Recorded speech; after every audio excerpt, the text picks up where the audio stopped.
Halo rekan-rekan, perkenalkan kami dari kelompok 2 yang beranggotakan Muhammad Efriando Putra, Aksal Raskika, dan juga Rasya Natasha. Di dalam video ini kami akan menjelaskan tentang memahami manajemen pemasaran. Dalam memahami manajemen pemasaran, bagian 1 terdapat 9 sub. Sub yang pertama, nilai pemasaran. Yang kedua, ruang lingkup pemasaran. Ketiga, inti konsep pemasaran. Keempat, realitas pemasaran baru. Yang kelima, pasar yang berubah secara dramatis. Di sub keenam, pemasaran dalam praktek. Sub ketujuh, orientasi perusahaan terhadap pasar. Yang kedelapan, update 4PS. Yang kesembilan, tugas manajemen pemasaran. Saya akan menjelaskan tentang pengambilan keputusan pemasaran. Di zaman sekarang, dalam lingkungan yang didorong oleh internet, di mana konsumen, persaingan teknologi, dan kekuatan ekonomi berubah dengan cepat. Semakin berubah dengan cepat, resiko terbesar adalah mereka yang gagal memantau pelanggan dan pesaing. Kenapa bisa begitu? Karena pemasar harus memiliki fitur, harga, dan pasar, serta memutuskan berapa banyak yang akan dibelanjakan untuk iklan. Fitur-fitur tersebut digunakan untuk penjualan dan pemasaran secara daring, seluler, maupun secara manual. Risiko sendiri ketika mereka gagal berinovasi, maka mereka akan tertinggal dengan pesaing-pesaing yang lain. Yang kedua adalah ruang lingkup pemasaran. Apa itu pemasaran? Pemasaran adalah tentang mengidentifikasi dan memenuhi kebutuhan manusia dan sosial. Tidak sampai di situ, salah satu definisi pemasaran yang baik dan terpendek adalah memenuhi kebutuhan secara menguntungkan. Jadi kalau pemasaran itu tidak hanya memenuhi kebutuhan manusia dan sosial, tapi juga harus memiliki sedikit keuntungan bagi yang memasarkannya. Nah, selanjutnya apa sih yang dipasarkan? Di era sekarang, memasarkan hanya dalam 10 jenis entitas utama, yaitu yang pertama barang, kedua jasa, ketiga acara, keempat pengalaman, yang keenam adalah orang, yang ketujuh tempat, properti, organisasi, informasi, dan sebuah ide. Dan dari ke-10 itulah yang semakin marak sekarang, yaitu berupa jasa, barang, properti, organisasi, dan informasi. Tapi banyak sih yang sekarang yang menggunakan ide-ide untuk memasarkan produknya. Mengenal apa yang dipasarkan, sekarang siapa sih yang memasarkan? Pemasar dan pemasar prospek adalah seseorang yang mencari tanggapan, perhatian, pembelian, pemungutan suara, sumbangan dari pihak lain yang disebut prospek. Jika kedua pihak itu ingin saling menjual sesuatu, bisa disebut mereka berdua adalah pemasar. Pemasar yang terampil merangsang permintaan untuk produk mereka, tetapi itu adalah pandangan terbatas tentang apa yang mereka lakukan. Mereka juga berusaha mempengaruhi tingkat, waktu, dan komposisi permintaan untuk memenuhi tujuan organisasi. Yang selanjutnya adalah 8 status permintaan dimungkinkan. Yang pertama, permintaan negatif. Konsumen tidak menyukai produk dan bahkan mungkin membayar untuk menghindarinya. Kedua adalah permintaan tidak ada. Konsumen mungkin tidak menyadari atau tidak tertarik pada suatu produk tersebut. Yang ketiga, permintaan laten. Konsumen dapat berbagi kebutuhan kuat yang tidak dapat dipenuhi oleh produk yang ada. Yang keempat, menurunnya permintaan. Konsumen mulai jarang membeli produk atau tidak sama sekali. Yang kelima adalah permintaan tidak teratur. Pembelian konsumen bervariasi secara musiman, bulanan, mingguan, harian, atau bahkan setiap jam. Nah, yang keenam adalah permintaan yang penuh. Lebih banyak konsumen yang ingin membeli produk daripada yang dapat dipuaskan. Yang ketujuh, permintaan yang berlebihan. Konsumen mungkin tertarik pada produk yang memiliki konsekuensi sosial yang tidak diinginkan. Dan yang terakhir adalah permintaan yang tidak sehat. Konsumen cukup membeli semua produk yang dimasukkan ke dalam pasar. Sub 3. Inti konsep pemasaran. Kebutuhan, keinginan, dan tuntutan. Kebutuhan dasar manusia seperti udara, makanan, air, pakaian, dan tempat tinggal. Manusia juga sangat membutuhkan rekreasi, pendidikan, dan hiburan.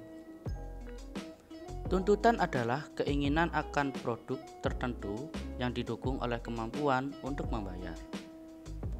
Perusahaan harus mengukur tidak hanya berapa banyak yang menginginkan produk mereka, tetapi juga berapa banyak yang mau dan mampu membelinya. 5 jenis kebutuhan. 1. Kebutuhan yang dinyatakan. Contohnya, pelanggan menginginkan mobil yang murah. 2. Kebutuhan nyata. Contohnya, pelanggan menginginkan mobil yang biaya operasinya, bukan harga awalnya rendah. 3. Kebutuhan yang tidak dinyatakan.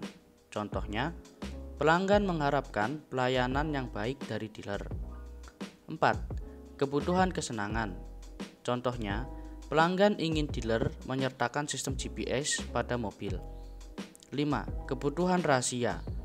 Contohnya, pelanggan ingin teman melihatnya sebagai konsumen yang cerdas.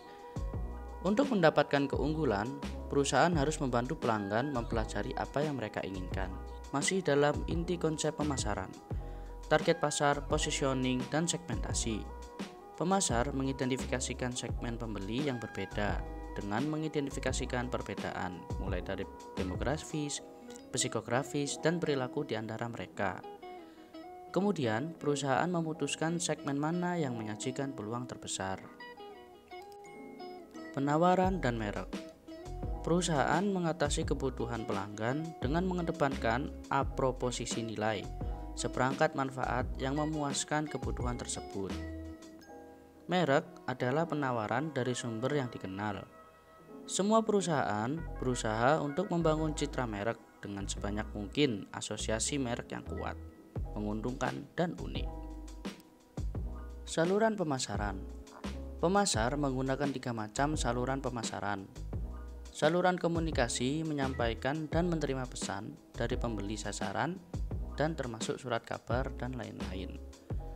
Untuk melakukan transaksi dengan pembeli potensial, pemasar juga menggunakan saluran layanan yang mencakup pergudangan, perusahaan transportasi, bank, dan perusahaan asuransi.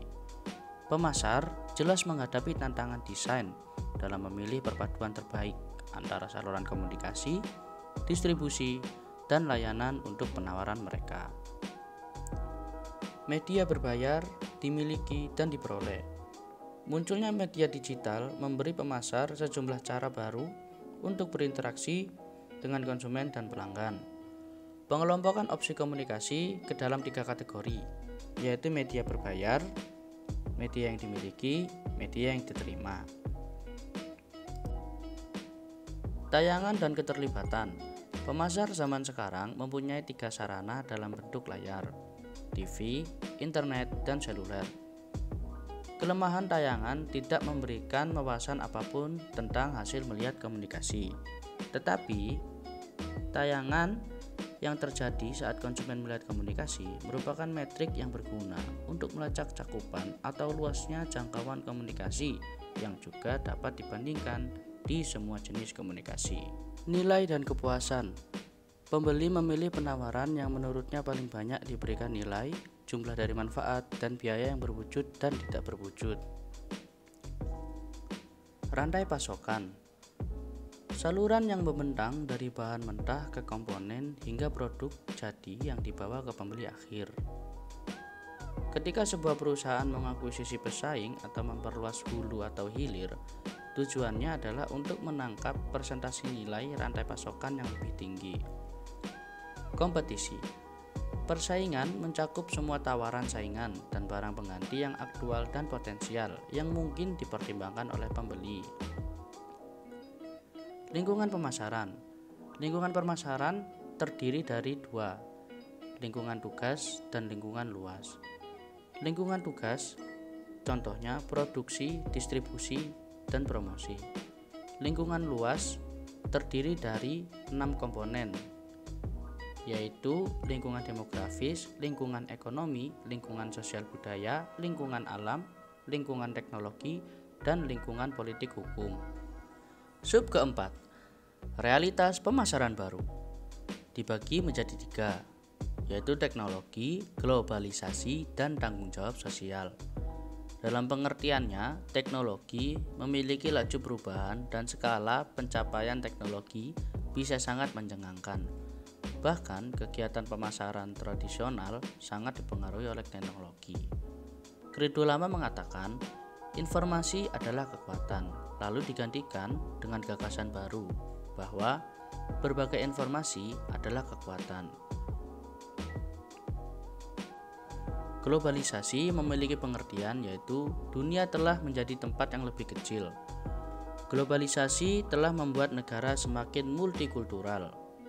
Globalisasi mengubah inovasi dan pengembangan produk ketika perusahaan mengambil ide dan pelajaran dari satu negara dan menerapkan ke negara lainnya. Tanggung jawab sosial. Kemiskinan, polusi, kekurangan air, perubahan iklim, perang, dan konsentrasi kekayaan menuntut perhatian kita semua.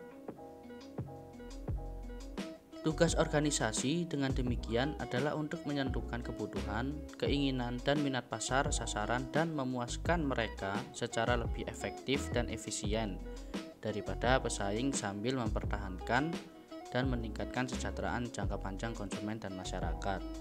Jadi sektor swasta mengambil tanggung jawab untuk meningkatkan kondisi kehidupan yang layak. Saya akan menjelaskan materi kelima tentang pasar yang berubah secara dramatis. Kemampuan konsumen baru. Konsumen bersedia pindah ke merek lain jika mereka merasa tidak diperlakukan dengan benar atau tidak menyukai apa yang mereka lihat, seperti yang ditemukan oleh Progressive Insurance. Kemampuan perusahaan baru. Menggunakan internet sebagai saluran informasi dan penjualan, termasuk untuk barang yang dibedakan secara individual. Kemudian mengumpulkan informasi yang lebih lengkap dan lebih kaya tentang pasar, pelanggan, prospek, dan pesaing. Menjangkau konsumen dengan cepat dan efisien. Melalui media sosial, pemasaran seluler, mengirimkan iklan, kupon, dan informasi target. Lalu, meningkatkan pembelian perekrutan, pelatihan, dan komunikasi secara internal dan eksternal. Mengubah saluran. Transformasi retail. Pengecer berbasis toko menghadapi persaingan dari rumah katalog, perusahaan surat langsung, iklan surat kabar, majalah, dan TV langsung ke pelanggan, TV belanja rumah, dan e-commerce. Disintermediasi. Perusahaan tradisional terlibat dalam reintermediasi dan menjadi pengecer brick and click, menambahkan layanan online ke dalam penawaran penjualan. Persaingan yang meningkat. Label pribadi. Produsen merek diterpa oleh pengecer kuat yang memasarkan merek toko mereka sendiri, yang semakin tidak dapat dibedakan dari jenis merek lainnya. Mega merek. Banyak merek kuat telah menjadi mega merek dan diperluas ke kategori produk terkait, membuat peluang baru di persimpangan dua industri atau lebih. Deregulasi. Banyak negara telah melakukan deregulasi industri untuk menciptakan persaingan dan peluang pertumbuhan yang lebih besar. Privatisasi. Banyak negara telah mengubah perusahaan publik menjadi swasta. Yang keenam, pemasaran dalam praktek.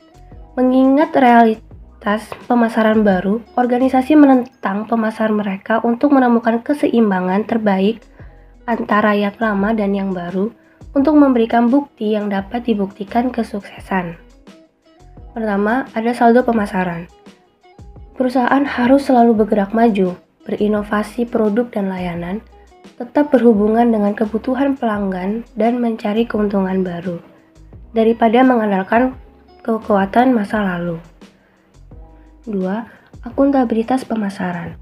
Pemasar semakin diminta untuk membenarkan investasi mereka dalam hal keuangan dan profitabilitas, serta dalam hal membangun merek dan menumbuhkan basis pelanggan. Yang ketiga, Pemasaran dalam organisasi. Pemasar sekarang harus mengelola dengan baik semua kemungkinan titik kontak, seperti tata letak toko, desain paket, fungsi produk, pelatihan karyawan, serta pengiriman dan logistik. Yang ketujuh, orientasi perusahaan terhadap pasar. Ada konsep produksi. Konsumen lebih menyukai produk yang tersedia secara luas dan murah, sehingga manajer bisnis berorientasi produksi berkonsentrasi pada pencapaian efisien produksi yang tinggi, biaya rendah, dan distribusi massal. Konsep produk. Konsumen menyukai produk yang menawarkan fitur paling berkualitas, berkinerja, atau inovatif. Konsep penjualan. Konsumen dan bisnis, jika dibiarkan sendiri, tidak akan cukup membeli produk organisasi. Seperti perusahaan dengan kelebihan kapasitas bertujuan untuk menjual apa yang mereka hasilkan daripada membuat apa yang diinginkan oleh pasar.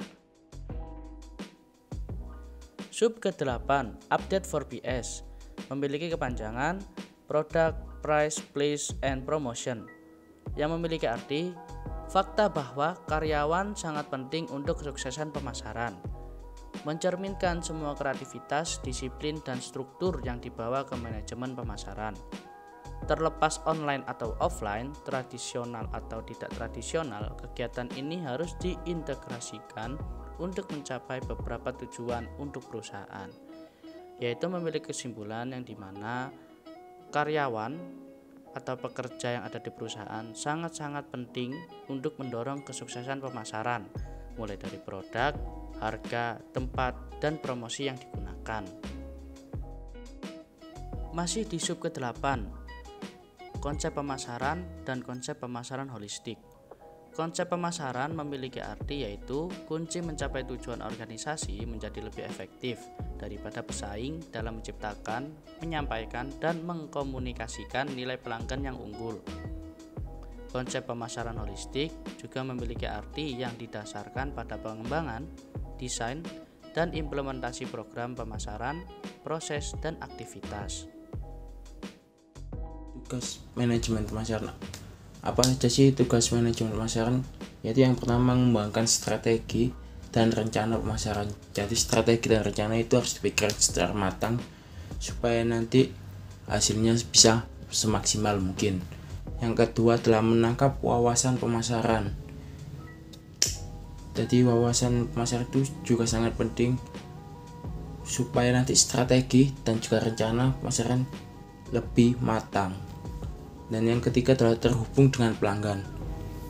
Komunikasi dengan pelanggan juga sangat penting bagi kelanjutan pemasaran itu sendiri. Yang keempat adalah membangun merek yang kuat, di mana merek yang kuat ini bisa untuk diingat pelanggan maupun untuk menjadi ikon dari pemasaran itu sendiri.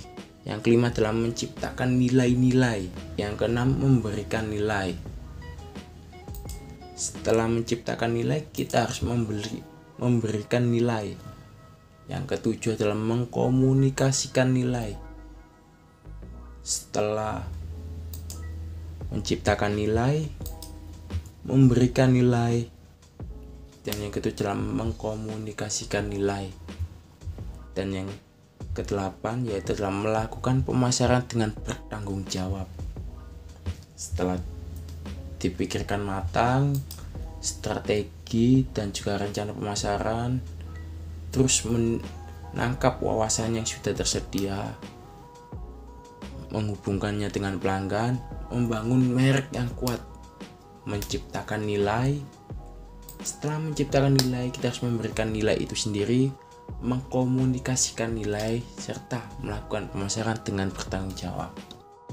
Ada kutipan dari Chris Brogan, yaitu seorang penulis, jurnalis, konsultan pemasaran, dan pembicara Amerika Serikat tentang sosial media, yang berbunyi seperti ini: Marketers need to build digital relationship and reputation before closing sales, yang memiliki arti pemasar perlu membangun hubungan dan reputasi digital sebelum menutup penjualan. Inti dari pembelajaran memahami manajemen pemasaran ini ialah membangun sebuah komunikasi antara produksi dan konsumen, antara penjual dan pembeli. Ketika komunikasi yang baik akan menguntungkan satu sama lain. Selesai sudah penjelasan dari kelompok kami tentang memahami manajemen pemasaran. Sekian dan terima kasih.